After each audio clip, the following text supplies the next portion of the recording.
you, and also Senator Klobuchar and the other legislators, the rhetoric today seems back to where it was in the aftermath of Renee Good, if not even higher. Senator Klobuchar posted on X, Stephen Miller, then the President slammed Senator Klobuchar's post. I mean, this is going on. The vitriol is through the roof on social media. Is there any way, or how are you going to come together? I mean, is there any way to approach the other side? Yeah. I'll answer for myself and from the city's perspective, and certainly turn it to Senator Klobuchar. I want everyone to just quickly look at the juxtaposition between the way that Minneapolis is showing up and the way that the federal government is showing up. I want you to look at the difference between the elected leaders and our chief that you've heard talk just before me. They're calling for peace. They're calling for peace notwithstanding this horrific action from the federal government. What are they doing? They're not investigating the person that killed our citizens. They're investigating us. This is political retaliation. This is about a political narrative, and that narrative is making people less safe. A number of us have spent the last few weeks making our views clear, standing our ground, but also reaching out to this administration, to Republican leaders, to try to get them to understand how dangerous this is, how unsafe this is. I met with chiefs from across the metropolitan area. Chief O'Hara was on this call, and they have been reaching out, some of them publicly, some of them behind closed doors.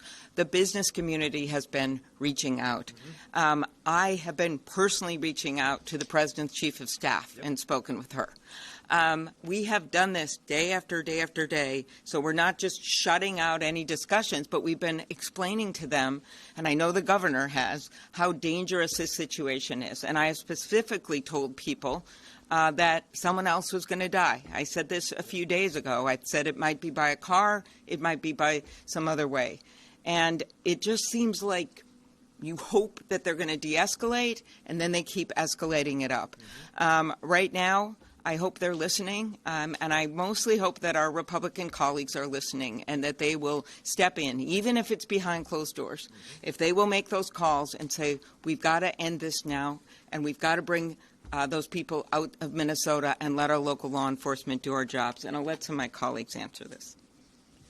Well, I'll just say that I completely agree with the mayor and the senator. But, I mean, it is my obligation as a United States Senator to speak about what I think is happening in my state and to define it for what I think it is. That is my job. And one thing I have learned about this president is that he does not respond to appeasement. He is a bully. He does not respond to people who appease him. He responds much better to strength than he does to weakness. And I think what we have seen in this state, I am so proud of it. We have seen a combination of strength and peacefulness that really says who we are. And I believe that that is our best path forward for trying to convince this administration that the path that they are on is dangerous to public safety, and it is a losing path that they must abandon. Minnesotans who are just wondering when this is going to be over. I think a lot of people are feeling very tired and are just wondering when this is going to end. What's your message to your constituents? It will be over when we speak as one voice, as one Minnesota, as everybody has been out in the streets. You know, ICE was here in June, and there wasn't any problem. We weren't happy about it. There were people who we were concerned about the way that deportations and arrests were happening. We were worried. But we handled it in a peaceful way. The escalation now is not because Minnesota changed. It is because this White House and Stephen Miller have decided to change their tactics here.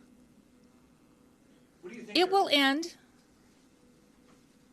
It will end when our colleagues who are hearing from their constituents because they are reaching out to me and others listen to their constituents, and stand with their constituents and not stand with a White House that is not following the Constitution, breaking our laws, and not living up to the values of this country. That's when it will end.